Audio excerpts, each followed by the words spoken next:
कि जो 3 चैप्टर्स हैं मॉडर्न फिजिक्स के, उसमें से 4 सवाल पूछे गए थे। जी हाँ, नीट 2023 में, और 2024 जो लेटेस्ट नीट था उसमें से 5 सवाल पूछे गए थे। यानी लाइट की वजह से जब हम इलेक्ट्रॉन का एमिशन करवाएंगे मेटल में से, उसको फोटो इलेक्ट्रिक फैक्टर। कब ऐसा होगा कि एक भी इलेक्ट्रॉन यहां से निकला हुआ वहां तक नहीं पहुंचेगा? वो तब होगा जब मैं एकदम से वक्त बदल दूंगा, जज्बात बदल दूंगा और पोलैरिटी बदल दूंगा। तो पेपर में कभी आपको इस तरीके की चीज दे दे क्या कि कोई भी कलर है, मान लो ब्लू के लिए हो रहा है, तो किन किन के लिए फोटो इलेक्ट्रिक इफेक्ट नहीं हो।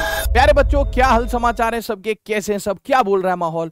स्वागत करता हूं आपका अपना सिद्धार्थ शर्मा। जी हाँ, आज हम शुरू करने जा रहे हैं माइंड मैप में मॉडर्न फिजिक्स। तो मॉडर्न फिजिक्स का जो पहला पोर्शन है वो है बेटा dual nature of radiation and matter. तो इसी के साथ शुरुआत करते हैं। बहुत ही छोटा सा और बहुत ही इजी सा चैप्टर है।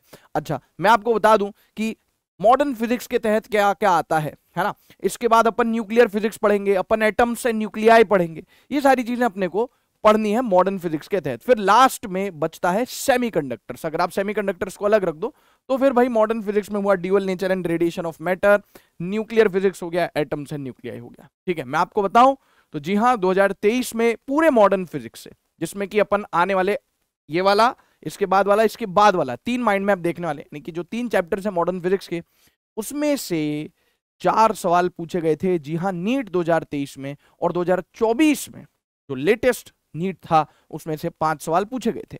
रही बात ड्यूअल नेचर की, इस टॉपिक से 2023 में भी एक सवाल था और 2024 में भी एक सवाल था। बहुत ही इजी से सवाल होते हैं। चलिए शुरुआत करते हैं। उसमें से काफी सारी चीजें आप केमिस्ट्री में ऑलरेडी पढ़ चुके हैं। ठीक है, चलिए तो लेट्स बिगिन, लेट्स स्टार्ट। ठीक है, तो सबसे पहले फोटोन थ्योरी की बात करें। सबसे पहले किसकी बात करें बेटा? फोटोन थ्योरी की। तो 1890 में जो मैक्स प्लैंक थे, प्लैंक साहब ने प्रपोज किया कि जो ईएम रेडिएशंस है या लाइट है, लाइट भी क्या है? ईएम रेडिएशन, ईएम स्पेक्ट्रम का एक हिस्सा ही तो है। तो in 1890 Planck propose that EM radiations और लाइट इज क्वांटाइज्ड। क्वांटाइज यानी कि जैसे इलेक्ट्रोस्टैटिक में पढ़ा था, charge on any body is quantized, वैसे इन्होंने बोला कि किसी भी ईएम रेडिएशन को देखें, लाइट को देखें, तो क्वांटाइज है, यानी वो एग्जिस्ट करती है in the form of photons. Photons को बाद में फोटोन बोला जाने लगा, पहले earlier it was known as quanta. ठीक है, एनर्जी ऑफ वन फोटोन ये सबको पता है, h इंटू म्यू या H C by lambda. H क्या होता है? प्लैंक्स कांस्टेंट होता है। एच क्या होता है? प्लैंक्स कांस्टेंट होता है। ठीक है, उसकी वैल्यू, उसका यूनिट सबको पता है। जी हाँ, एच क्या होता है बच्चों?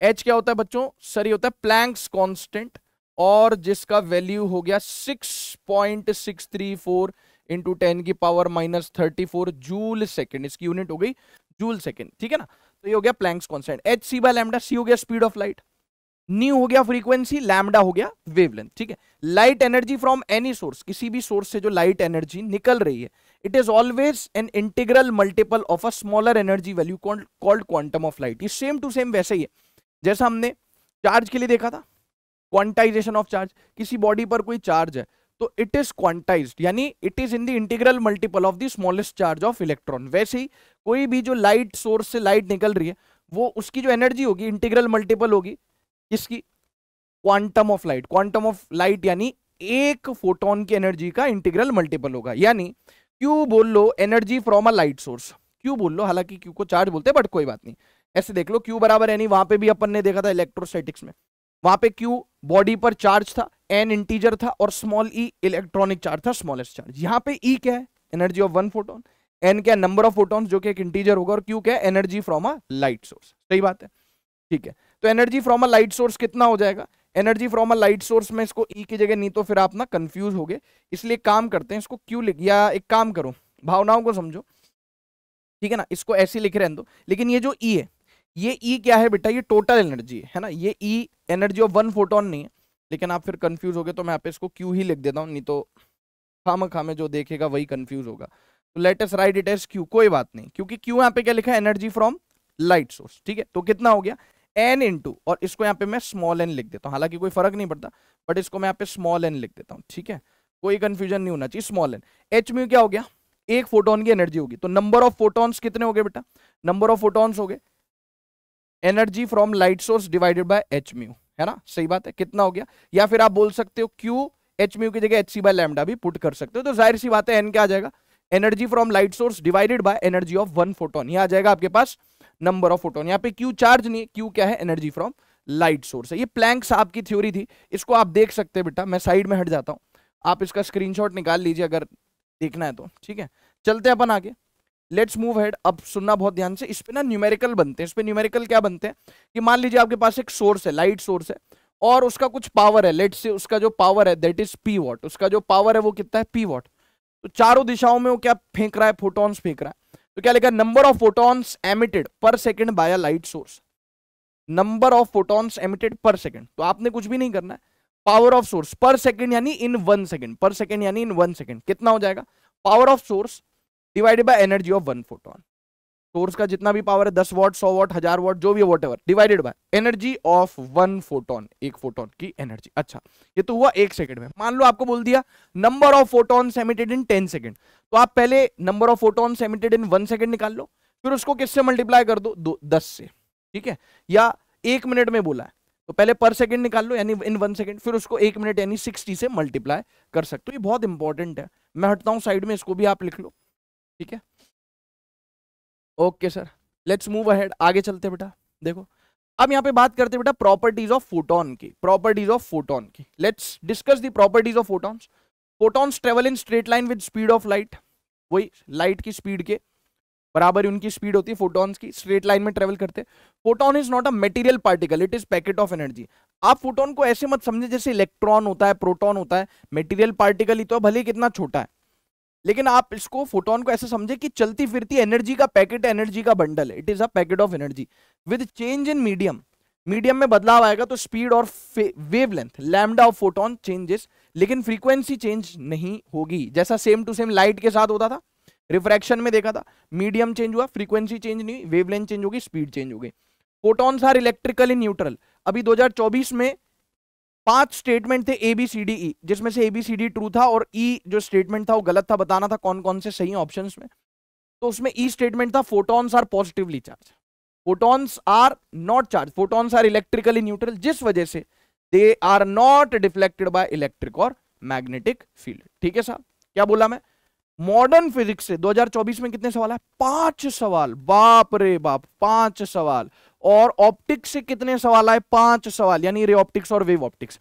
तो रे ऑप्टिक्स, वेव ऑप्टिक्स यानी पूरा ऑप्टिक्स और पूरा मॉडर्न फिजिक्स से 5 5 10 सवाल, 45 तो अटेम्प्ट करके आने, उसमें से 10 सवाल। अब आप हिसाब किताब लगा लो कि 50 सवाल आते हैं, 45 अटेम्प्ट करने 50 सवाल आते हैं, तो 10 आउट ऑफ 50 इंटू 100 लगा लो, कितना 20% हो गया।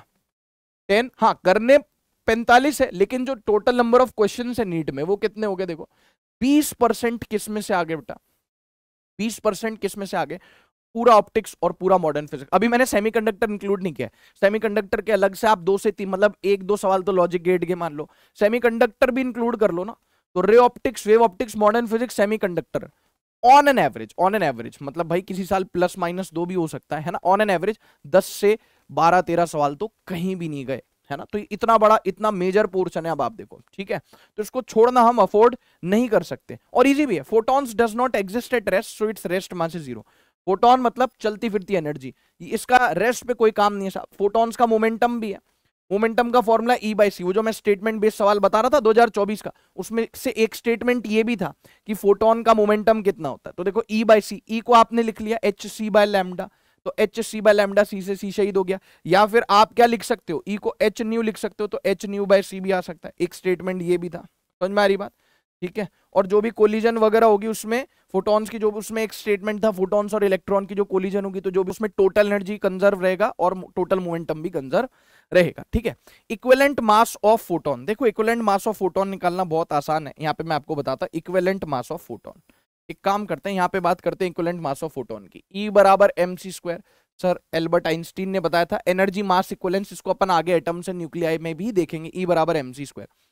तो फोटोन का एस सच तो कोई मास नहीं होता, क्योंकि कोई मटेरियल पार्टिकल नहीं, तो उसका इक्विवेलेंट मास कितना होगा अगर हमें निकालनी। ई बराबर mc², m equals to E by C. तो ई को आपने लिख दिया एच सी बाय लैम्डा, है ना। ई को क्या लिख दिया, एच सी बाय लैम्डा, नीचे c² है, तो कितना आ गया h बाय लैम्डा सी। क्या आ गया, h by lambda C. Equivalent mass आ गया किसका, फोटोन का। ई बराबर mc², H C by lambda, तो h बाय लैम्डा सी आ गया आपके पास इक्विवेलेंट मास ऑफ फोटोन। तो यहाँ पे मैं लिख देता हूं h बाय सी लैम्डा, ठीक है। चलिए इंटेंसिटी ऑफ लाइट, अच्छा, अब अपने को याद रखना आगे फोटो इलेक्ट्रिक इफेक्ट में काम आएगा कि लाइट बीम की जो इंटेंसिटी होती है, बच्चों को क्या लगता है इंटेंसिटी ऑफ लाइट बीम मतलब एनर्जी? नहीं, intensity of light beam is directly proportional to number of photons present in it. उसके अंदर कितने फोटॉन्स मौजूद है, ज्यादा फोटोन से ज्यादा इंटेंसिटी, कम फोटोन है कम intensity, independent of energy of photon. इसको आप याद रखोगे तो फायदे में रहोगे, फोटो इलेक्ट्रिक इफेक्ट में कंफ्यूजन नहीं होगा। इंटेंसिटी ऑफ लाइट बीम या फोटोन बीम का वास्ता है ही नहीं एनर्जी ऑफ फोटोन से। एनर्जी कम ज्यादा होने से इंटेंसिटी कम ज्यादा नहीं होगी, intensity is directly proportional to number of photons present in it. ये आपने क्लास में भी पढ़ा होगा, इसको आप देख लीजिए बेटा, फिर अपन चलते हैं आगे। इसका स्क्रीनशॉट ले लीजिए, छापना है छाप लीजिए, then we'll move ahead.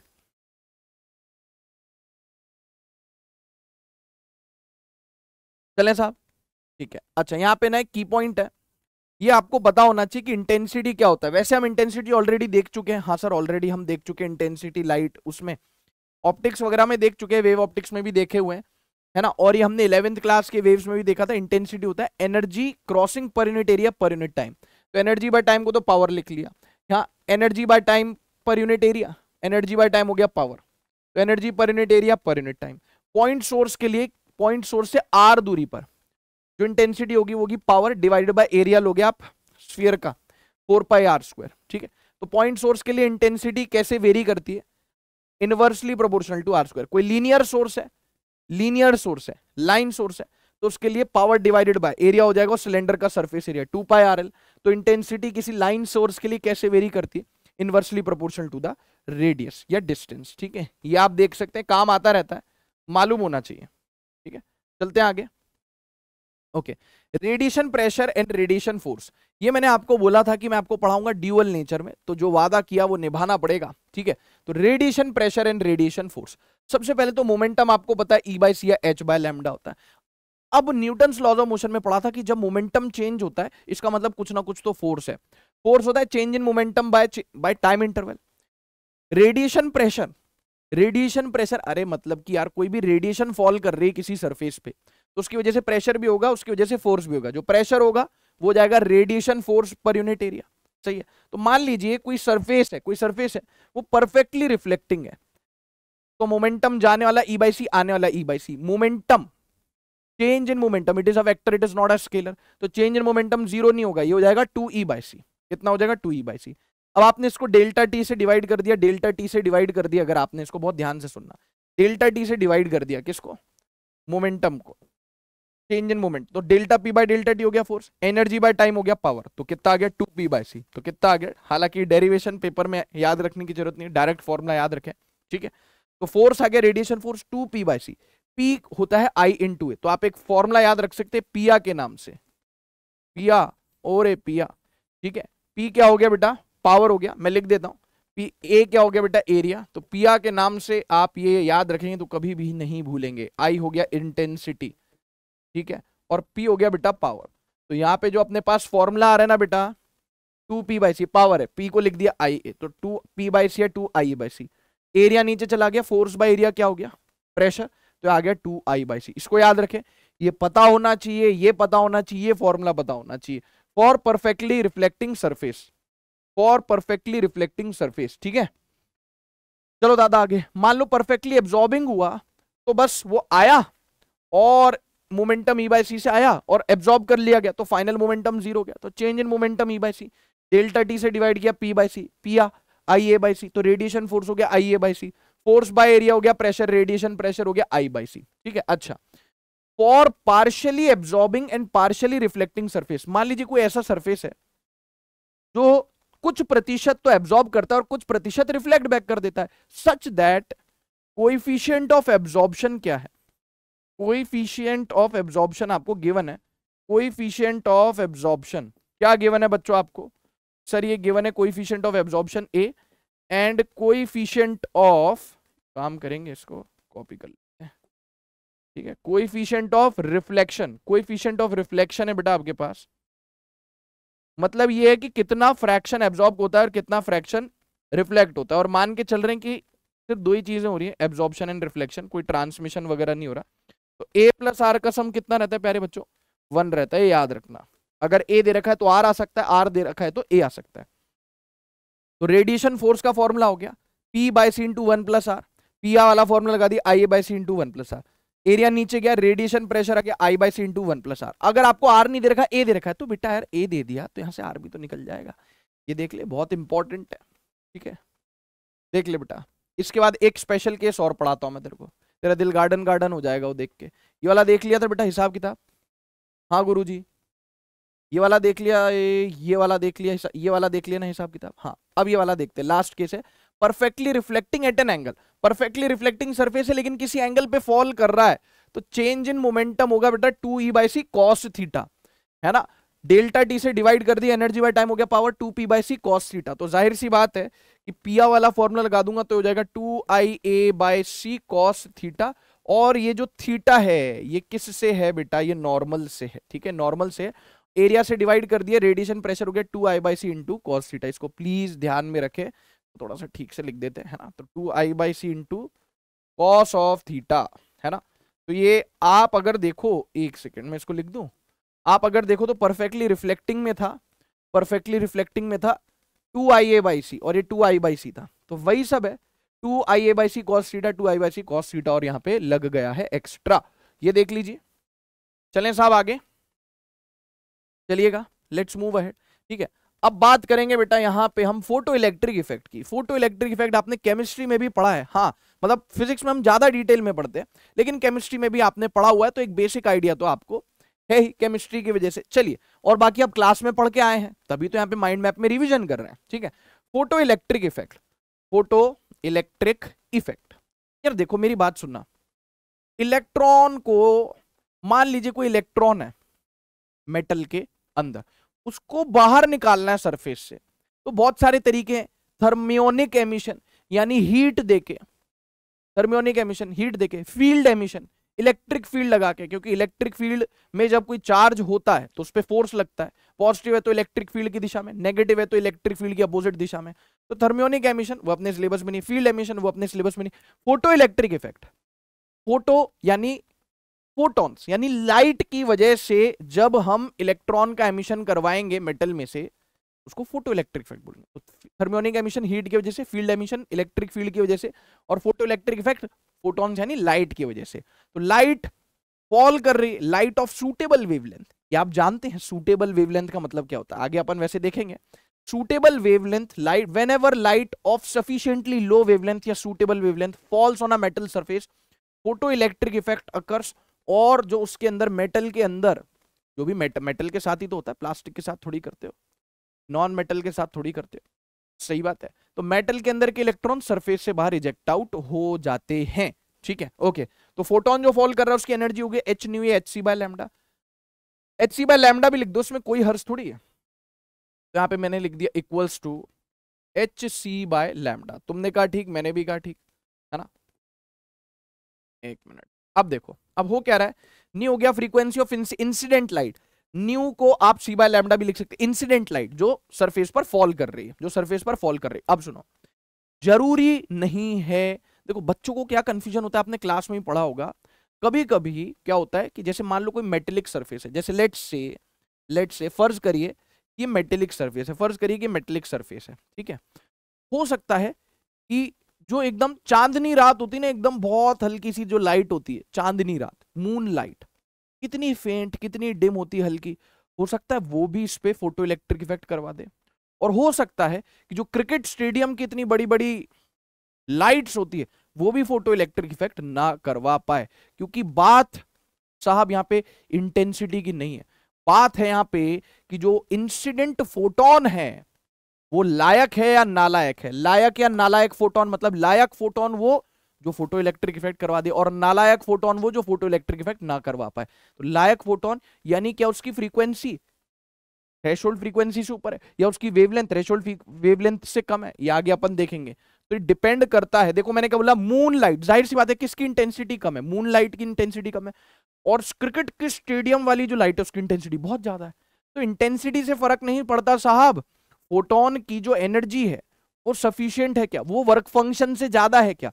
Incident photon की जो एनर्जी है वो वर्क फंक्शन से ज्यादा होनी चाहिए, ठीक है। चलिए, तो वर्क फंक्शन क्या होता है सबको पता है, वो छोटी सी फीस जो उस फोटोन को देनी पड़ेगी, जो आ रहा है मेटल सरफेस के अंदर टकरा रहा है, उसको एक फीस देनी पड़ेगी, जिसको हम बोलते हैं वर्क फंक्शन, जिसको हम बोलते हैं वर्क फंक्शन। तो एनर्जी लाया ई, उसमें से उसने छोटी सी फीस दे दी वर्क फंक्शन, तो जो एनर्जी बची वो किसी इलेक्ट्रॉन की मैक्सिमम काइनेटिक एनर्जी हो सकती है। बच्चों को क्या लगता है, ई एनर्जी लाया, फाइ दे दी, E minus phi kinetic energy हो गई किसकी, इलेक्ट्रॉन की। नहीं, ये वो मैक्सिमम एनर्जी है। हो सकता है कि बाहर निकलते निकलते एनर्जी लेके निकले और बाहर निकलते निकलते ड्यू टू कोलिजन उसकी एनर्जी क्या हो जाए, नील बटे सन्नाटा खत्म हो जाए। तो ये वो मैक्सिमम, ये हम एकदम ऑप्टिमिस्टिक होके एकदम मतलब बढ़िया पॉजिटिव पॉजिटिव सोच के सब कि भाई सब कुछ बढ़िया चल रहा है, तब जाके मैक्सिमम एनर्जी होगी। अगर आप बात करो कि फोटो इलेक्ट्रॉन की काइनेटिक एनर्जी, वो मिनिमम 0 भी हो सकती है, मैक्सिमम इतनी भी हो सकती है। मैं यहाँ पे नेक्स्ट स्लाइड पे लिख रहा हूं, मेरी बात पहले ध्यान से सुन लेना। Kinetic energy of home, kinetic energy of, ये बहुत ही इंटरेस्टिंग तरीके से पढ़ाया जाता है बेटा, है ना। तो ये क्या हो सकती है, रेंज है भैया जी, पूरी पूरी की पूरी क्या है, रेंज है। जैसे स्टैटिक फ्रिक्शन की रेंज होती है 0 से लेकर के लिमिटिंग फ्रिक्शन तक, जी हाँ, वैसे इसकी पूरी रेंज है 0 से लेकर के ई मैक्स तक। जो के ई मैक्स पढ़ा वो कितना था सर, ई माइनस वाई, जी हाँ, कितना था, ये रेंज है पूरी बबुआ। यस सर, ये कैसी वैल्यू है बेटे, ये मिनिमम वैल्यू है, और ये कैसी वैल्यू है, मैक्सिमम। 0 क्यों होगी, 0 हो सकती है मिनिमम। भाई वो एकदम मरा हुआ इलेक्ट्रॉन बाहर निकले, उसकी इतनी टक्कर होगी, उसकी इतनी टक्कर होगी, बोले भैया मेरी तो सारी जो एनर्जी मैंने ली थी ना फोटोन से, उसमें से वर्क फंक्शन दे दिया, सब बची हुई सारी एनर्जी मेरी जो बची वो सब कोलिजन में तहस नहस हो गई, बर्बाद हो गई। तो ये हो गई मैक्सिमम कोलिजन की वजह से 0, और मिनिमम कोलिजन की कोई कोलिजन हुए नहीं तो कितनी एनर्जी लेके निकलेगा, के ई मैक्स। ठीक है, अब देखो क्या हो गया, ई माइनस फाइ। अब आप लिख सकते हो H C by lambda minus phi, या एच न्यू माइनस फाइ, बराबर है क्या, या फिर आप लिख सकते हो एच न्यू माइनस फाइ, है ना। अब सुनना बहुत ध्यान से, के ई मैक्स को मैं क्या लिख सकता हूं, के ई मैक्स को लिख सकता हूं हाफ एम इंटू, ये न्यू नहीं आएगा, यहाँ पे वी आएगा, तो हाफ एम इंटू जो इलेक्ट्रॉन निकलेगा उसकी मैक्सिमम स्पीड होगी, तो वी मैक्स का स्क्वायर, है ना। तो ये आप देख लीजिए, बहुत इंपॉर्टेंट है, ये आप देखें, ठीक है। अब वर्क फंक्शन की बात करें, minimum energy required for photo electric effect to occur. बच्चों को एक मिसकंसेप्शन और है कि जैसे वर्क फंक्शन, अच्छा वर्क फंक्शन हम यूजुअली किस में कैलकुलेट करते हैं, ईवी में। यूजुअली जूल बड़ी यूनिट हो जाती है, इसलिए हम ईवी में कैलकुलेट करते हैं। 1 ईवी मैं यहाँ पे लिख देता हूं, है ना। यूजुअली टेकन इन ईवी, है ना। किस में लेते हैं हम इसको, ईवी में। और पता होना चाहिए बेटा कि 1 ईवी इज इक्वल्स टू, पता होना चाहिए 1 ईवी इक्वल्स टू 1.6 इंटू 10 की पावर -19 जूल, ठीक है ना। तो जूल एक बड़ी यूनिट हो जाती है वर्क फंक्शन के लिए, इसके लिए हम इसको ईवी में लेते हैं। मान के चलो कि work function let suppose 2 EV है, 2 इलेक्ट्रॉन वोल्ट, और जो फोटोन आया उसकी एनर्जी 2 से ज्यादा है, लेट सपोज 3 इलेक्ट्रॉन वोल्ट। बच्चों को क्या लगा कि 3 इलेक्ट्रॉन वोल्ट है, उसमें से 2 दे दिए तो फोटो इलेक्ट्रिक इफेक्ट हो गई होगा। हो सकता है फिर भी ना हो, इतनी कोलिजन्स हो जाए कि वो इलेक्ट्रॉन बाहर ही ना निकल पाए, है ना। तो ये सारा खेल प्रोबेबिलिटी का है, ये सारा खेल प्रोबेबिलिटी का। और मैं आपको बता दूं कि जितने फोटॉन्स गिरते हैं ना मेटलिक सरफेस पे, उसके एवज में बहुत ही कम फोटो इलेक्ट्रॉन्स होते हैं जो बाहर निकल पाते हैं, बहुत ही कम इलेक्ट्रॉन्स होते हैं। ये एफिशिएंसी बहुत कम होती है, मतलब ये मान के चलो ये एफिशिएंसी ना मतलब 10% से भी बहुत कम होती है। मतलब मान के चलो कि 1 लाख फोटॉन्स गिरे तो उसके एवज में ना 10,000 से भी कम, ये मान के चलो 1,000 ही क्या निकलेंगे, फोटो इलेक्ट्रॉन्स निकलेंगे। अगर 1 लाख फोटॉन्स गिरे तो उसके एवज में 1,000 इलेक्ट्रॉन्स ही साहब इजेक्ट आउट होंगे। समझ में आ रही बात। Minimum energy required for photo electric effect to occur. Work function को कोई कोई डब्ल्यू भी बोलता है, हमने फाइ बोल दिया, ये होता है एच न्यू नॉट या H C by lambda naught, जहां पे न्यू नॉट और लैम्डा नॉट क्या है, थ्रेशोल्ड फ्रीक्वेंसी और थ्रेशोल्ड वेवलेंथ। अब सुनो सबसे इंपॉर्टेंट चीज, सबसे इंपॉर्टेंट, फोटो इलेक्ट्रिक इफेक्ट चाहिए कि होना चाहिए, हाँ सर, फिर भी गारंटी नहीं है, लेकिन मतलब हम तो ये मान के चल रहे हैं कि फोटो इलेक्ट्रिक इफेक्ट करना है ना, तो कब होगा, जब इंसिडेंट फ्रीक्वेंसी थ्रेशोल्ड फ्रीक्वेंसी से ज्यादा होगी मोर, और जब इंसिडेंट वेवलेंथ थ्रेशोल्ड वेवलेंथ से कम होगी, लेस होगी, ये तब होगा। इसके बाद भी गारंटी नहीं है, क्यों, क्योंकि टक्कर वक्कर ज्यादा होगी तो कुछ कह नहीं सकते। हाँ लेकिन ये एक मतलब ये मान लो बॉटम लाइन कंडीशन तो है ही है, ठीक है ना। ओके रिकॉर्डिंग चालू है, ठीक है। Work function only depends on nature of metal, ये भी बहुत इंपॉर्टेंट है। Work function incident light white किसी पे डिपेंड नहीं करता, अलग अलग मेटल जैसे टंगस्टन का अलग होगा, सिल्वर का अलग होगा, गोल्ड का अलग होगा, है ना। समझ में आ पा रही बात, एल्यूमिनियम का अलग होगा, इस प्रकार से। तो ये चीजें पता होनी चाहिए।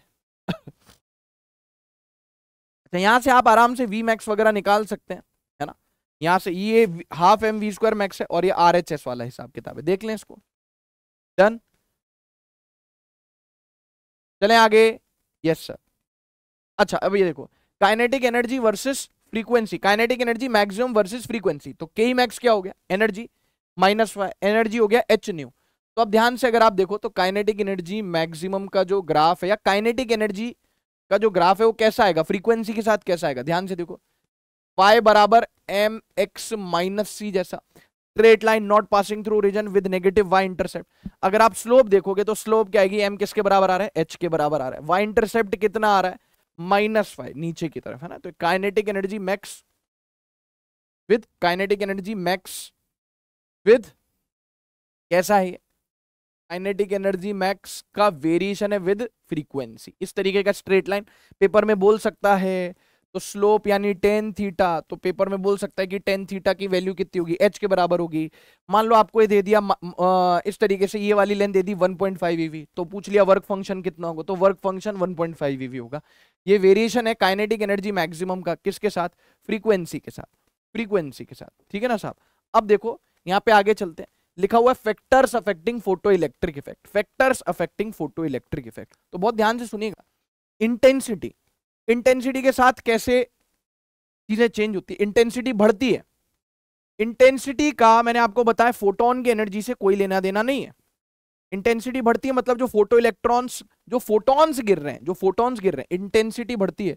तो जो फोटॉन्स गिर रहे हैं, फोटॉन्स इंसिडेंट जो हैं, जो गिर रहे हैं वो बढ़ रहे हैं, वो इंक्रीज हो रहे हैं, जिसकी वजह से ज्यादा फोटॉन्स गिरेंगे तो उनकी वजह में ज्यादा फोटो इलेक्ट्रॉन्स निकलेंगे, ज्यादा फोटो इलेक्ट्रॉन्स निकलेंगे तो फोटो करंट भी ज्यादा होगा। अब ये फोटो करंट क्या है मैं आपको दिखाता हूँ, मैं आपको एक डायग्राम दिखाता हूँ, है ना। पहले एक काम करो, डायग्राम देख लो, उसकी सहायता से फिर आपको ना सब कुछ क्रिस्टल क्लियर हो जाएगा।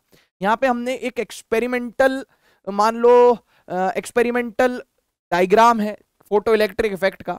तो देखो एक ट्यूब है, ये एक ट्यूब है, ये कैथोड हो गया, ये एनोड हो गया, ये एक प्लेट है फोटो सेंसिटिव प्लेट, और जब इस पे, ये क्वार्ट्ज विंडो है, इस पे जब लाइट गिरती है तो इससे निकलते हैं इलेक्ट्रॉन्स, ठीक है सर, इससे निकलते हैं इलेक्ट्रॉन्स। अभी आप नीचे वाला हिस्सा इग्नोर कर सकते हैं क्योंकि स्विच ऑन नहीं है, आप नीचे वाला हिस्सा इग्नोर कर सकते हैं। बस ये देख लीजिए यहाँ पे एक वोल्ट मीटर लगा हुआ है ना, नीचे वाला हिस्सा आप प्लीज इग्नोर करें, ये वाला ब्रांच, ठीक है।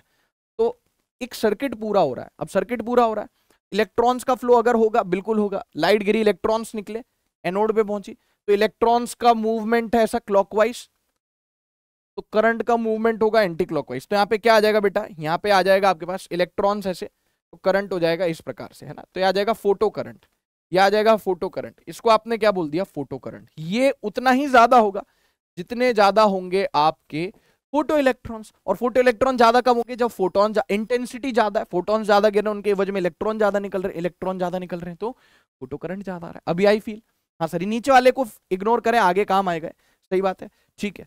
तो देखो, तो फोटो करंट ज्यादा है, kinetic energy remains the same. Kinetic energy, electron की जो काइनेटिक एनर्जी है वो कितनी है, वो है H nu minus five. New थोड़ी चेंज कर दिया, इंटेंसिटी चेंज करने से न्यू चेंज नहीं हुआ, लैम्डा चेंज नहीं हुआ, फाइव मटेरियल पे डिपेंड करता है, कुछ चेंज नहीं। काइनेटिक कम इंटेंसिटी थी तो भी उतनी ही काइनेटिक एनर्जी के इलेक्ट्रॉन निकल रहे थे मैक्सिमम, ज्यादा इंटेंसिटी तो भी उतनी ही maximum kinetic energy. Kinetic energy max में कोई बदलाव नहीं आया है ना। तो intensity versus photo current versus intensity का ग्राफ है straight line, photo current is directly proportional to intensity. यही नहीं, अभी और सुनिए, photo current is independent of frequency, frequency बढ़ेगी घटेगी उससे फोटो करंट पे कोई फर्क नहीं पड़ेगा। फोटो करंट इंटेंसिटी पर डिपेंड करता है, फ्रीक्वेंसी पे डिपेंड नहीं करता, आपको क्लास में ही बताया गया होगा और मैं भी बतला रहा हूं, ठीक है। ये देख लो, बहुत इंपॉर्टेंट है बेटा इंटेंसिटी वाला सीन, ठीक है। अब हम बात करें यहाँ पे फ्रीक्वेंसी। अच्छा, अब फ्रीक्वेंसी बढ़ा दी, इंसिडेंट फोटॉन्स की फ्रीक्वेंसी बढ़ा दी, फ्रीक्वेंसी बढ़ा दी मतलब जो उनकी एनर्जी एच नहीं हो वो बढ़ा दी, ज्यादा एनर्जी के फोटॉन्स गिर रहे हैं। अब ज्यादा एनर्जी के फोटॉन्स गिर रहे हैं तो उनकी वजह में जो इलेक्ट्रॉन्स निकलेंगे उनकी एनर्जी भी ज्यादा होगी। जैसे अभी मान लो वर्क फंक्शन 2 इलेक्ट्रॉन वोल्ट है, मान लो अभी 3 इलेक्ट्रॉन वोल्ट का फोटोन गिर रहा था, अब मान लो 30 इलेक्ट्रॉन वोल्ट का फोटोन गिरेगा तो उसके एवज में जो इलेक्ट्रॉन निकलेगा उसकी काइनेटिक एनर्जी भी तो ज्यादा होगी। हाँ सर, तो फ्रीक्वेंसी बढ़ेगा तो इंसिडेंट एनर्जी, फोटोन का एनर्जी बढ़ेगा, काइनेटिक एनर्जी बढ़ेगा। वर्क फंक्शन को फिर भी कोई फर्क नहीं पड़ेगा, क्यों, क्योंकि वर्क फंक्शन तो मेटल, जिस मेटल का फोटो इलेक्ट्रिक इफेक्ट हो रहा है उसके नेचर पे डिपेंड करता है। इंटेंस फ्रीक्वेंसी बढ़ा दी, कम, इसका नेचर तो वही का वही है, टंगस्टन का टंगस्टन ही है या सिल्वर का सिल्वर ही है, वर्क फंक्शन रिमेन सेम। ये सारी चीजें पता होनी चाहिए। ये देखो, ये देखो, ये मालूम होना चाहिए। इंटेंसिटी, इंटेंसिटी बढ़ाने से क्या होगा, फ्रीक्वेंसी, जो फोटो करंट है वो फ्रीक्वेंसी पे डिपेंड नहीं करता। फ्रीक्वेंसी बढ़ाने से क्या होगा, क्या चीज बढ़ेगी, क्या फैक्टर चेंज होगा, ये सब चीजें इंपॉर्टेंट है और मैंने हर एक पॉइंट यहाँ पे कवर किया बेटा। हर एक पॉइंट मतलब हर एक पॉइंट, ठीक है। अच्छा, अब बेटा जी अपन बात करते हैं स्टॉपिंग पोटेंशियल की। अब यहाँ पे नीचे वाले जो सर्किट का जो नीचे वाला भाग है इसका भी अपन कुछ इंपॉर्टेंस देखेंगे। स्टॉपिंग पोटेंशियल क्या होता है, मेरी बात सुनो। अभी तो क्या हो रहा है, मजा आ रहा है एकदम, बहुत ही मजेदार, ठीक है। ये इलेक्ट्रॉन्स निकल रहे हैं, ये इलेक्ट्रॉन्स निकल रहे हैं, ठीक है, और यहां तक पहुंच जा रहे हैं। अभी आपने ना कुछ भी यहां पे, अच्छा, अपनी आप जो ऑटोमेटिक कुछ पोटेंशियल डिफरेंस था, कुछ पोटेंशियल डिफरेंस होगा, ठीक है, जो ऑटोमेटिकली था वो था नेचुरली, ठीक है। अभी आपने एक्सटर्नल कोई पोटेंशियल सोर्स नहीं लगाया, यहां पे मैंने बोल दिया variable voltage source, variable voltage source, variable voltage source, ये वेरिएबल वोल्टेज सोर्स है। अभी मैंने इसको चालू नहीं किया। अब मान लो इसको मैं चालू कर दूं, बहुत ध्यान से सुनना। अब मान लो इसको मैं चालू कर दूं, स्विच ऑन कर दूं, स्विच ऑन कर दूं, ये नेगेटिव, तो ये हो जाएगा नेगेटिव, ये नेगेटिव हो जाएगा, ये पॉजिटिव हो जाएगा, पॉजिटिव। तो बढ़िया मजा आने लगेगा इनको, क्यों, क्योंकि नेगेटिव, इलेक्ट्रॉन भी नेगेटिव है, तो ये जो प्लेट है इसको पुश करेगी, ये पॉजिटिव है, ये इलेक्ट्रॉन इनको क्या करेंगे, अट्रैक्ट करेंगे, सही बात है। तो बढ़िया से फोटो इलेक्ट्रिक इफेक्ट हो रहा है। अच्छा एक चीज और देखना, जितना मैं इसका पोटेंशियल बढ़ाता जाऊंगा उतना ही नेगेटिव में बढ़ता जाएगा, उतना ही पॉजिटिव में बढ़ता जाएगा, उतना बढ़िया से फ्लो ऑफ इलेक्ट्रॉन होता जाएगा, उतना ज्यादा फोटो करंट आता जाएगा। क्योंकि कुछ इलेक्ट्रॉन्स पहले यहां पे हार मान जा रहे थे और गिर जा रहे थे, बहुत सारे इलेक्ट्रॉन्स यहां तक एनोड तक नहीं पहुंच पा रहे थे। ये एमिटर प्लेट है, कलेक्टर प्लेट तक नहीं पहुंच पा रहे थे। लेकिन अब जब आपने इसका पॉजिटिव बढ़ा दिया, ये वेरिएबल वोल्टेज सोर्स है, आपने यहां का नेगेटिव यहां का पॉजिटिव बढ़ा दिया, तो ये जो बेचारे इलेक्ट्रॉन्स पहले बीच में हार मान जा रहे थे ये भी पहुंचने लगेंगे। मतलब अब फोटो करंट बढ़ने लगेगा, सही बात है, फोटो करंट बढ़ने लगेगा। खैर मुद्दा वो नहीं, मुद्दा ये है कि कब ऐसा होगा कि एक भी इलेक्ट्रॉन यहां से निकला हुआ वहां तक नहीं पहुंचेगा। वो तब होगा जब मैं एकदम से वक्त बदल दूंगा, जज्बात बदल दूंगा और पोलैरिटी बदल दूंगा। यानी माइनस प्लस है ना, उल्टा कर दूंगा, प्लस और ये माइनस। यानी कि अगर कलेक्टर प्लेट के रेस्पेक्ट में एमिटर प्लेट का जो पोटेंशियल है वो उल्टा हो जाए तो क्या होगा, अगर ये पॉजिटिव हो जाए नेगेटिव हो जाए, इसका मतलब क्या हुआ कि जो इलेक्ट्रॉन्स नेगेटिवली चार्ज है वो इस पॉजिटिव की वजह से अट्रैक्ट होंगे, और ये जो यहां पे नेगेटिव आएगा वो इलेक्ट्रॉन्स को रिपेल करेगा। तो जो इलेक्ट्रॉन्स पहले आराम से पहुंच रहे थे अब उनको बहुत संघर्ष करना पड़ेगा कलेक्टर प्लेट तक पहुंचने में। अगर आपने इसको उल्टा कर दिया, तो वोल्टेज सोर्स को उल्टा कर दिया, तो पोलैरिटी रिवर्स कर दी, तो ऐसे में आता है स्टॉपिंग पोटेंशियल। स्टॉपिंग पोटेंशियल वो पोटेंशियल है, स्टॉपिंग पोटेंशियल वो नेगेटिव पोटेंशियल है जिस पर यहां से निकलने वाला सबसे बड़ा, सबसे ताकतवर, सबसे बलशाली इलेक्ट्रॉन भी वहां तक ना पहुंच पाए। ऐसे पोटेंशियल, ऐसे नेगेटिव पोटेंशियल को स्टॉपिंग पोटेंशियल बोलते हैं। Opposite kinetic energy of electron, maximum negative anode potential, maximum negative anode potential. ये भी पॉजिटिव है ना, लेकिन उल्टा करूंगा तो ये पॉजिटिव हो जाएगा, नेगेटिव हो जाएगा। तो maximum negative anode potential, stopping potential, जिसकी वजह से कोई भी फोटो इलेक्ट्रॉन वहां तक पहुंच ही नहीं रहा, तो कोई भी इलेक्ट्रॉन नहीं पहुंच रहा, तो फोटो करंट जीरो हो गया। तो ऐसा पोटेंशियल एनोड का ऐसा नेगेटिव पोटेंशियल जिस पर कोई भी फोटो करंट आपको ना हासिल हो, उसको स्टॉपिंग पोटेंशियल बोलते हैं। ठीक है, देख लीजिए, डन है। हाँ सर, आगे बढ़ते हैं। अब यहां पे ग्राफ देखो, ये बहुत ही प्यारा ग्राफ है, करंट वर्सेस पोटेंशियल का, करंट वर्सेस पोटेंशियल का। जब एक्सटर्नल पोटेंशियल जीरो हो तब भी कुछ करंट होगा, मैंने आपको बताया था ना यहाँ पे मैंने यहाँ पे आपको बताया भी था क्या, कि एक्सटर्नल वोल्टेज सोर्स ना भी हो तब भी कुछ ना कुछ करंट आपको हासिल, ये वोल्ट मीटर है बेटा, है तो गरीब वोल्ट मीटर है, ठीक है।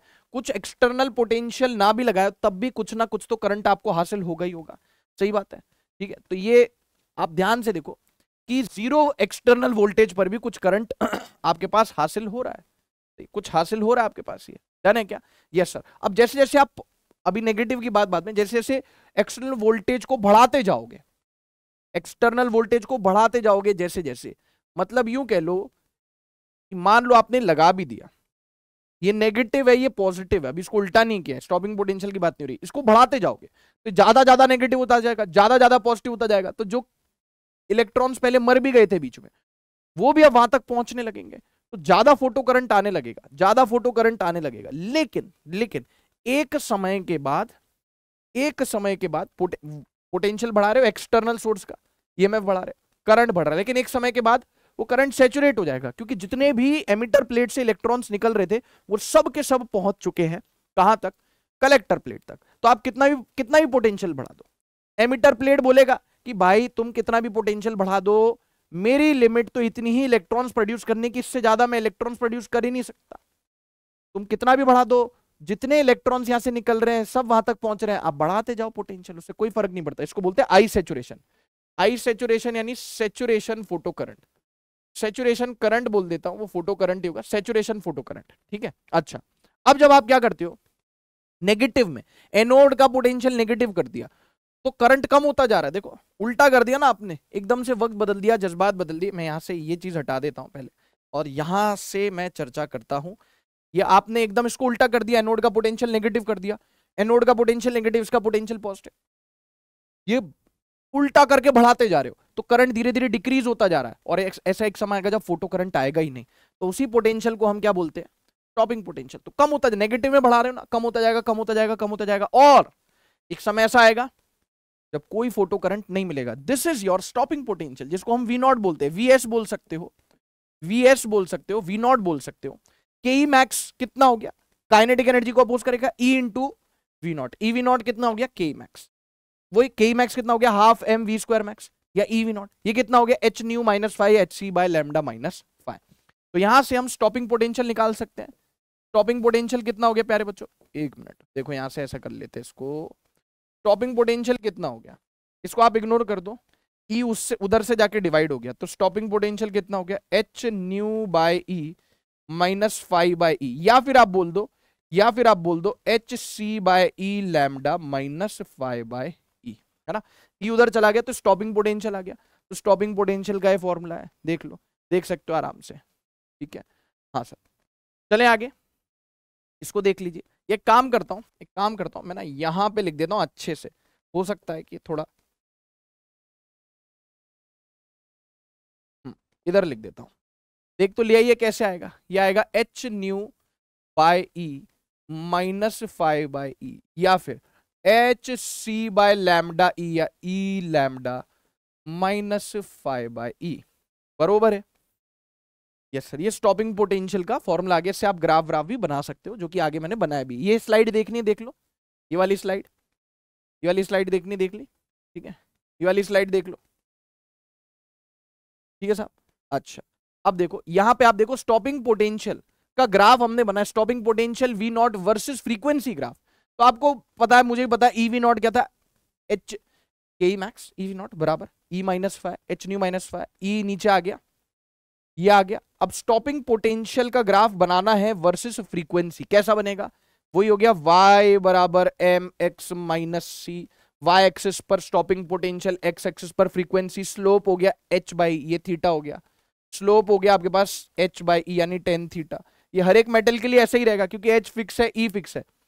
Same for all metals, same for all metals, क्योंकि मेटल चेंज होने से h की वैल्यू और e की वैल्यू थोड़ा ही चेंज हो जाएगी। तो same for all metals, y intercept कितना हो गया, -5 बाई, माइनस मतलब नीचे की तरफ, ये अलग अलग मेटल के लिए अलग अलग होगा। तो अलग अलग मेटल के लिए जो है कुछ ऐसा ग्राफ आपको मिलेगा, मतलब ये सारी लाइंस पैरेलल होंगी, स्लोप सेम होंगे, हाँ, लेकिन अलग अलग मेटल मतलब अलग अलग फाई मतलब अलग अलग y इंटरसेप्ट। ये आप देख लो, पूरा हमने यहाँ पे एक तरीके से PhD कर डाला इसमें, ठीक है। सभी प्रकार के ग्राफ जो पूछे जा सकते हैं, जो कि इंपॉर्टेंट है हमारे लिए, सब यहाँ पे हमने इंक्लूड किए हैं, ठीक है। चलिए आगे चलते बेटा, यहाँ पे क्या लिखा है, फैक्टर्स अफेक्टिंग स्टॉपिंग पोटेंशियल। आप एक चीज देखो, मैं स्टॉपिंग पोटेंशियल के फॉर्मूले पे वापस से जाऊं तो क्या मैं पाऊंगा कि स्टॉपिंग पोटेंशियल किस पर डिपेंड करता है, डिपेंड्स ऑन एच फिक्स है, ई फिक्स है, ई फिक्स है, फ्रीक्वेंसी पर और फाई पर। फ्रीक्वेंसी पर डिपेंड कर रहा है या वेवलेंथ पर डिपेंड कर रहा है, एक ही बात है, और फाई पर। इसका मतलब हम बोल सकते हैं डिपेंड्स ऑन, पहला फ्रीक्वेंसी या फिर वेवलेंथ, एक ही बात है। दूसरा फाई, फाई यानी वर्क फंक्शन यानी nature of metal, that is nature of metal. इसका मतलब नेचर ऑफ मेटल चेंज नहीं कर रहे, इंसिडेंट फोटोन की फ्रीक्वेंसी या वेवलेंथ चेंज नहीं कर रहे, तो तब तक क्या चेंज नहीं होगा बच्चों, तब तक क्या चेंज नहीं होगा, स्टॉपिंग पोटेंशियल चेंज नहीं होगा। मान लो आपको बोल दिया कि फोटो इलेक्ट्रिक इफेक्ट हो रहा है, फोटो इलेक्ट्रिक इफेक्ट हो रहा है, मान लो टंगस्टन की tungsten metal, let suppose photo electric effect हो रहा है, एक फोटो इलेक्ट्रिक इफेक्ट हो रहा है 10 वॉट के बल्ब से, एक फोटो इलेक्ट्रिक इफेक्ट हो रहा है 100 वॉट के बल्ब से। तो दोनों ही केसेस में स्टॉपिंग पोटेंशियल में क्या चेंज आएगा? तो आप बोलोगे यार 100 वॉट का हो चाहे 200 वॉट का हो चाहे 1000 वॉट का हो, वॉट चेंज हो रहा है मतलब इंटेंसिटी चेंज हो रही है। इंटेंसिटी पर तो स्टॉपिंग पोटेंशियल चेंज ही नहीं होता, से पे तो डिपेंड ही नहीं करता। नेचर ऑफ मेटल टंगस्टन का टंगस्टन, ये चेंज नहीं हो रहा। वॉट चेंज कर देने से, इंटेंसिटी चेंज कर देने से ये चीज थोड़ी चेंज हो जाती है, फोटोन की फ्रीक्वेंसी थोड़ी चेंज हो जाती है। इंटेंसिटी का तो कोई फर्क, independent of frequency, independent of I am so sorry, independent of intensity. मैं यहाँ पे लिख भी देता हूँ, यहाँ पे लिख भी देता हूँ, है ना। इंडिपेंडेंट ऑफ किसके इंडिपेंडेंट है? इंडिपेंडेंट ऑफ इंटेंसिटी, इंटेंसिटी पर निर्भर नहीं कर रहा। जो इंसिडेंट फोटोन है, देखो ये आप तभी रिलेट कर पाओगे, तभी आप एकदम ऐसे बोल पाओगे हाँ हाँ हाँ सर बिल्कुल दिमाग में सेट हो रहा है, जब आपने पहले से पढ़ा होगा। ठीक है, तो इंडिपेंडेंट ऑफ इंटेंसिटी, लेकिन इंसिडेंट फोटोन की फ्रीक्वेंसी इंसिडेंट फोटोन की वेवलेंथ पर डिपेंड करेगा। ये और ये दोनों चीजें अलग होती हैं, मैं पहले ही बता चुका हूं। नेचर ऑफ मेटल पे डिपेंड करेगा। तो क्या क्या चीजों पर डिपेंड कर रहा है सब अपन देख चुके हैं। ठीक है, अब आप देखो यहां पे factors affecting stopping potential. Intensity का कोई प्रभाव नहीं है, पहले ही बता दूं, लिखा हुआ इंटेंसिटी, लेकिन स्टॉपिंग पोटेंशियल रिमेन सेम। आप कहीं बोलो कि पहले तो आपने मना किया कि factors affecting stopping potential intensity पे डिपेंड नहीं करता, नहीं करता। पर मान लो मैं इंटेंसिटी चेंज करूंगा तो क्या होगा? तो स्टॉपिंग पोटेंशियल सेम रहेगा। लेकिन इंटेंसिटी में बढ़ाऊंगा, इंटेंसिटी बढ़ाने पर काइनेटिक एनर्जी चेंज होती थी क्या? नहीं चेंज होती थी। देखो मैं आपको दिखाता हूं, ये देखो क्या लिखा हुआ, सब कुछ एक परफेक्ट फ्लो में लिखा हुआ है। इंटेंसिटी चेंज करने से काइनेटिक एनर्जी पे कोई प्रभाव नहीं पड़ता था। तो यहां पे वापस लौटते हैं, यहां पे वापस लौटते हैं, क्या लिखा है? इंटेंसिटी बढ़ने पर काइनेटिक एनर्जी नहीं बढ़ेगी, लेकिन और स्टॉपिंग पोटेंशियल भी नहीं बढ़ेगा। तो मान लो ये ग्राफ है इस प्रकार से, इंटेंसिटी 1 के लिए इंटेंसिटी बढ़ा दी तो फोटो करंट तो बढ़ेगा, सैचुरेशन फोटो करंट तो बढ़ेगा, लेकिन स्टॉपिंग पोटेंशियल वही है। स्टॉपिंग पोटेंशियल और इंटेंसिटी बढ़ा दी, स्टॉपिंग पोटेंशियल वही है, लेकिन फोटो करंट तो बढ़ेगा, सैचुरेशन फोटो करंट। तो इंटेंसिटी बढ़ा दी, फोटो करंट बढ़ गया, इंटेंसिटी और बढ़ा दी, फोटो करंट बढ़ गया, I3 greater than I2 greater than I1, लेकिन स्टॉपिंग पोटेंशियल ज्यों का त्यों है, जस का तस है, चेंज नहीं हुआ है। फ्रीक्वेंसी, भैया फ्रीक्वेंसी पे तो निर्भर करता है, फ्रीक्वेंसी बढ़ाओगे तो स्टॉपिंग पोटेंशियल बढ़ेगा, फ्रीक्वेंसी बढ़ाओगे तो जो इंसिडेंट एनर्जी, इंसिडेंट फोटोन की एनर्जी है वो बढ़ेगी, इंसिडेंट एनर्जी फोटोन की एनर्जी बढ़ेगी तो काइनेटिक एनर्जी बढ़ेगी। फ्रीक्वेंसी बढ़ाने से स्टॉपिंग पोटेंशियल भी बढ़ेगा, लेकिन सैचुरेशन फोटो करंट पे कोई फर्क नहीं पड़ेगा, क्योंकि सैचुरेशन फोटो करंट, सब कुछ मैंने कहा ना प्रॉपर फ्लो में लिखा हुआ है, सब कुछ प्रॉपर फ्लो में लिखा हुआ है। क्या? Photo current independent of frequency, frequency बढ़ाने से फोटो करंट में कोई चेंज नहीं होगा। तो आप देखो फ्रीक्वेंसी आपने बढ़ा दी, उससे फोटो करंट पे चेंज नहीं आया। ये फ्रीक्वेंसी 1 के लिए, फ्रीक्वेंसी 2 के लिए, फ्रीक्वेंसी 3 के लिए। देखो स्टॉपिंग पोटेंशियल बढ़ता जा रहा है, यहां से देखो इतना है, फिर और बढ़ गया, फिर और बढ़ गया। जैसे जैसे फ्रीक्वेंसी बढ़ रही है, न्यू 1 से ज्यादा न्यू 2, न्यू 2 से ज्यादा न्यू 3, वैसे स्टॉपिंग पोटेंशियल बढ़ता जा रहा है। स्टॉपिंग पोटेंशियल 1, ये स्टॉपिंग पोटेंशियल 2, ये स्टॉपिंग पोटेंशियल 3, स्टॉपिंग पोटेंशियल बढ़ता जा रहा है। लेकिन फ्रीक्वेंसी चेंज कर देने से फोटो सैचुरेशन फोटो करंट ज्यों का त्यों बना हुआ है। सब कुछ यहां पे मैंने प्रॉपर तरीके से लिखा हुआ है सारे पॉइंट कवर किए मैंने, चाहे वो रेडिएशन प्रेशर, रेडिएशन फोर्स हो, प्लैंक की क्वांटम थ्योरी हो, फोटो इलेक्ट्रिक इफेक्ट हो, या आगे आने वाला डी ब्रॉगली वेव्स हो सही है। हाँ साहब, आगे चलते हैं, लेट्स मूव अहेड। ठीक है, अब यहाँ पे एक बहुत ही बढ़िया सा की पॉइंट है, प्यारा सा की पॉइंट है। देखो विबग्योर पता आपने को, अगर ग्रीन कलर के लिए सफिशिएंट एनर्जी है photo electric effect, green colour के पास sufficient energy photo electric effect की, विबग्योर लेफ्ट से राइट जाते हैं, लैम्डा बढ़ता है। तो ग्रीन से जितने भी छोटे वेवलेंथ के क्या है अपने पास, लैम्डा बढ़ता ना। ग्रीन से कम जितने भी वेवलेंथ है, वॉयलेट, इंडिगो, ब्लू, ये सब शॉर्ट फोटो इलेक्ट्रिक इफेक्ट करवाएंगे, इसके बाद वाले फोटो इलेक्ट्रिक इफेक्ट नहीं करवाएंगे। तो पेपर में कभी आपको इस तरीके की चीज दे दे क्या, कि कोई भी कलर है, मान लो ब्लू के लिए हो रहा है, तो किन किन के लिए फोटो इलेक्ट्रिक इफेक्ट नहीं होगा? ब्लू के लिए हो रहा है तो वॉयलेट, इंडिगो के लिए हो जाएगा, ग्रीन, येलो, ऑरेंज, रेड के लिए नहीं होगा। ऑरेंज के लिए हो रहा है, इससे पीछे वाले सब के लिए होगा, आगे वाले का नहीं होगा। तो जैसे ग्रीन के लिए हो रहा है, इससे पीछे वाले शॉर्ट फोटो इलेक्ट्रिक इफेक्ट होगा, आगे वाले कलर्स का फोटो इलेक्ट्रिक इफेक्ट नहीं होगा। वही क्या कि जो थ्रेशोल्ड वेवलेंथ है, जो इंसिडेंट वेवलेंथ है, थ्रेशोल्ड से कम होनी चाहिए। तो यही आपने थ्रेशोल्ड मान ली, फ्रीक्वेंसी और वेवलेंथ। तो इससे कम वाली वेवलेंथ के लिए हो जाएगा, ज्यादा वाली वेवलेंथ के लिए नहीं होगा, या ज्यादा वाली फ्रीक्वेंसी के लिए हो जाएगा, कम वाली फ्रीक्वेंसी के लिए नहीं होगा। ठीक है, आपको पता ना वेवलेंथ बढ़ता है तो फ्रीक्वेंसी कम होता है। यूजफुल कन्वर्जेंस एच सी का वैल्यू पता होना चाहिए, एच इंटू सी, पेपर में डायरेक्ट बार बार मजदूरी ना करनी पड़े। 2 × 10⁻⁻25 जूल। मान लीजिए हमारे पास कोई फोटोन है, उसका वेवलेंथ हमें पता है एंगस्ट्रॉम में, तो काइनेटिक एनर्जी आ जाएगी ईवी में 12400 बाय लैम्डा। लैम्डा पुट करना एंगस्ट्रॉम में, काइनेटिक एनर्जी आ जाएगी ईवी में। अगर वही वेवलेंथ आपको नैनोमीटर में पता है तो 1240 1240 बाय वेवलेंथ इन नैनोमीटर से डिवाइड करना, एनर्जी आएगी ईवी में। ये इसमें एक सवाल बन सकता है, आप खुद से भी डिराइव कर सकते हैं। टू आइडेंटिकल फोटो कैथोड मतलब मेटल सेम है, receive light of frequencies f1 and f2, ν1 ν2। if velocity of photo electrons are v1 v2 half mv square max बराबर h f minus phi, तो वहां से आप v1 v2 f1 f2 में रिश्ता निकाल सकते हैं। खुद से प्रूव करना है, क्लास में सवाल करवाया जाता है, करवाया जाना चाहिए। ये डन हो गया, आगे चलें। ठीक है, let's move ahead. Wave nature of matter.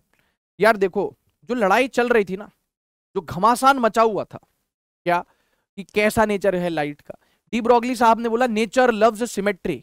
जैसे बेबी को बेस पसंद है, वैसी नेचर को सिमेट्री पसंद है। क्योंकि नेचर को सिमेट्री पसंद है, तो अगर लाइट का नेचर पार्टिकल है तो लाइट का नेचर वेव भी होगा। लेकिन दोनों नेचर ना mutually exclusive of each other होंगे, यानी जब पार्टिकल नेचर शो रहा होगा तो वेव नेचर नहीं होगा, और जब वेव नेचर होगा तो पार्टिकल नेचर नहीं होगा। ऐसा डी ब्रॉगली साहब ने बोला। उन्होंने एक चीज और बोली, उन्होंने बोला डी ब्रॉगली वेव्स और matter waves, de Broglie waves और मैटर वेव्स, उन्होंने कहा describes the wave like behaviour of moving particles. मतलब कोई भी मूविंग पार्टिकल है, चाहे वो आप हो, चाहे वो मैं हूं, चाहे वो इलेक्ट्रॉन है, चाहे वो कोई बॉल है, कोई भी है ना, उसके पास एक वेव लाइक बिहेवियर होता है। Stating that every moving particle has a wavelength associated with its motion. हर एक मूविंग पार्टिकल के पास उससे एसोसिएटेड एक वेवलेंथ होती है। हाँ, अब वो वेवलेंथ नेग्लिजिबल भी हो सकती है हमारे जैसे बड़ी बॉडीज के लिए, बड़ी बॉडीज के लिए, और छोटी बॉडीज जैसे इलेक्ट्रॉन्स हो गए, फोटॉन्स हो गए, उनके लिए ये वेव नेचर कैसा हो सकता है, सब्सटेंशियल हो सकता है। लेकिन बड़ी बॉडीज के लिए, मैक्रोस्कोपिक के लिए ये ऑलमोस्ट नेग्लिजिबल है। और उन्होंने बोला कि किसी भी मूविंग पार्टिकल जिसके पास मोमेंटम है p, उससे एसोसिएटेड एक वेवलेंथ होगी, एक वेव होगी जिसकी वेवलेंथ होगी lambda de Broglie, lambda D B, lambda de Broglie h by p। p को लिख दिया h बाय mv, mv को मोमेंटम को लिख दिया √2m के, काइनेटिक एनर्जी को लिख दिया q इंटू डेल्टा v। ये v पोटेंशियल डिफरेंस है, मैं आपको पहले बता दूं ये क्या है, v क्या है, पोटेंशियल डिफरेंस है। क्या है मेरे प्यारे बच्चों, ये है पोटेंशियल डिफरेंस। ठीक है, और काइनेटिक एनर्जी को आपने वो लिख दिया 3/2 kT, के बोल्ट्जमैन कांस्टेंट हो गया। मैं लिख देता हूं, बोल्ट्जमैन कांस्टेंट के बारे में हम पहले भी बात कर चुके हैं। बोल्ट्जमैन कांस्टेंट, हीट वगैरह में बात करी थी, हीट ट्रांसफर, बोल्ट्जमैन कांस्टेंट। ठीक है, अरे सब लिखा हुआ है। वी एक्सेलरेटिंग पोटेंशियल है, K E kinetic energy, Q V charge particle के लिए, kinetic energy 3/2 kBT, K Boltzmann constant, temperature in Kelvin, सब कुछ यहाँ पे लिखा हुआ है, इसको आप देख लीजिए। अच्छा, इसके ऊपर एक ग्राफ आया था 2024 में, इसके ऊपर एक ग्राफ भी आया था 2024 में। ठीक है, चलिए तो बात करते हैं यहाँ पे। पहले चार्ज पार्टिकल्स की बात करें तो electron, proton, deuteron, alpha particle, E P D alpha, ये एक्सेलरेटिंग पोटेंशियल है, चार्ज पार्टिकल्स हैं सब। तो एंगस्ट्रॉम में आपके पास क्या आएगा यहाँ पे, डी ब्रॉगली वेवलेंथ 12.27/√v, कोई सारी वैल्यूज पुट कर कुरा के, ठीक है, 0.286/√v, न्यूट्रॉन के लिए 0.202/√v, अल्फा पार्टिकल के लिए 0.101/√v। लेकिन ये आएगा किसमें, वेवलेंथ आएगी किसमें, एंगस्ट्रॉम में। ये चार्ज्ड पार्टिकल्स के लिए। अब मान लो कोई गैस मॉलिक्यूल है या न्यूट्रॉन है, न्यूट्रॉन चार्ज पार्टिकल नहीं, तो न्यूट्रॉन के लिए आपने एनर्जी को 3/2 kT रख दिया, न्यूट्रॉन का मास वगैरह रख दिया, बोल्ट्जमैन कांस्टेंट रख दिया, तो आ गया 30.83/√T। ये टेम्परेचर है केल्विन में, एंगस्ट्रॉम। और अगर गैस, ये न्यूट्रॉन के लिए, अगर गैस मॉलिक्यूल है तो फिर यहाँ पे आपको सारी चीजें पुट करनी पड़ेंगी। ठीक है, अच्छा, प्रोटॉन, ड्यूट्रॉन, अल्फा पार्टिकल का मास, चार्ज, सब में आपको मैग्नेटिक इफेक्ट ऑफ करंट में एक टेबल बनवाई थी। इलेक्ट्रॉन, प्रोटॉन जिसको ड्यूटेरियम है ना, मतलब प्रोटियम बोलते हैं ना, प्रोटियम, ड्यूटेरियम, ट्रिशियम, समझ में आ पा रही बात? Yes sir. H11, H21, H31, इनके बारे में बात करी थी। अल्फा पार्टिकल, इलेक्ट्रॉन, सबका मास और सबका चार्ज, माइंड मैप जाके देखना मैग्नेटिक इफेक्ट ऑफ करंट का, उसमें मैंने पूरी टेबल बनवाई है माइंड मैप में। ठीक है, ये सब लिखा हुआ है। Relationship between wavelength of photon and that of electron, ये बहुत इंपॉर्टेंट है, इस पे सवाल बन सकता है। Ratio of wavelength of photon to that of electron with same energy. आपको पेपर में बोल दिया एक फोटोन है और एक इलेक्ट्रॉन, दोनों की एनर्जी सेम है, तो दोनों की वेवलेंथ का क्या रेशियो होगा, तो फोटोन और इलेक्ट्रॉन की वेवलेंथ का ratio lambda photon by lambda electron, C speed of light √2m/e, उनकी एनर्जी होगी जो दोनों की सेम एनर्जी है। m क्या हो गया, मास ऑफ इलेक्ट्रॉन हो गया, m क्या हो गया, मास ऑफ इलेक्ट्रॉन हो गया। ये आपने देख लिया था क्या? हाँ ये देख लिया था सर, ये देख लीजिए, ठीक है, डन है। हाँ बॉस, ये देखो यार, इस पे एक बढ़िया सवाल बन सकता है। कंजर्वेशन ऑफ लीनियर मोमेंटम है, a particle formed due to completely inelastic collision, यानी टक्कर के बाद चिपक जाएंगे, of particle x and y having de Broglie wavelength lambda x lambda y respectively. ऐसे आ रहे अपोजिट में, मान लो ये इसका मोमेंटम px, इसका मोमेंटम py, तो नेट मोमेंटम आफ्टर कोलिजन हो गया px minus py, direction opposite है। तो p क्या हो गया आफ्टर कोलिजन, यानी h by lambda, lambda de Broglie after collision, px हो गया h by lambda x minus py हो गया h by lambda y, h से h शहीद हो गया, जब आपने इसको सॉल्व किया तो लैम्डा आ गया lambda x lambda y by बड़ा लैम्डा माइनस छोटा लैम्डा, यहाँ पे मैंने मॉड लगा दिया। ये तो हुआ जब वो अपोजिट डायरेक्शन में ट्रेवल कर रहे हैं। ये अगर ये 90 डिग्री पे मूव करें, if they are moving at right angles, एक ऐसे मूव कर रहा है, एक ऐसे मूव कर रहा, चिपक गए, तो नेट मोमेंटम आफ्टर कोलिजन क्या हो गया, √px² प्लस py², दो वेक्टर्स हैं, इनका रिजल्टेंट कितना हो गया 90 डिग्री पे, √px² प्लस py², दोनों तरफ स्क्वायर कर दिया तो p² बराबर px² प्लस py², p² क्या हो गया h² by lambda square equals to h² by lambda x² plus h² by lambda y², h² से h² शहीद हो गया, 1 by lambda square equals to 1 by lambda x² plus 1 by lambda y²। ये वाला relation, और मैं हाईलाइट कर देता हूँ, बहुत इंपॉर्टेंट ये रिलेशंस है। यहीं पे अपना खत्म होता है बेटा ड्यूअल नेचर। आपने पिछली वाली स्लाइड देख ली, ये वाली स्लाइड देख लीजिए, काप लीजिए इसको, और बेटा इसी के साथ ये वाला माइंड मैप और इसका एक क्विक रिवीजन, क्रिस्प रिवीजन, जिसमें मैंने पूरी कोशिश करी कि मैंने ड्यूअल नेचर एंड रेडिएशन के सारे पॉइंट्स कवर किए हों, ताकि आपके दिमाग में सारी चीजें फीड हो जाएं। शॉर्ट नोट्स बनाने हैं तो आप बना सकते हैं इससे। इसी के साथ मैं लेता हूं आपसे विदा, मैं मिलने वाला हूं आपसे अगले माइंड मैप में। तब तक के लिए स्वस्थ रहिए, व्यस्त रहिए और मस्त रहिए। थैंक यू प्यारे बच्चों।